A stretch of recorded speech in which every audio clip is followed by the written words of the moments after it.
Nuriddin aka, uyimdagi gilamlarni qancha vaqtda bir yuvirishim kerak? Masalan, oshxona gilamlari. Oshxona gilamlarini eng tez yuviladigan gilamlar eng kamida 6 oyda yoki bo'lmasam 4 oyda bir marta yuvdirish kerak.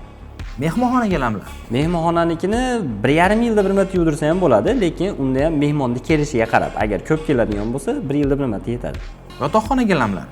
Yotoqxona gilamlari bo'ladigan bo'lsa, agar ota-onani nazarga tutayotgan bo'lsangiz 1 yilda bir marta norma.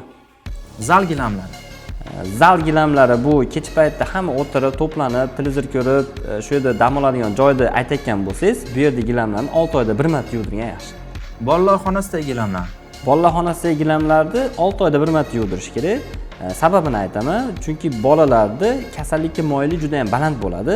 Agarda tozaligini yaxshi ushlamasa, bu narsalar ham allergiya qo'zg'atishi mumkin yoki umuman kasalliklar keltirib chiqarish mumkin.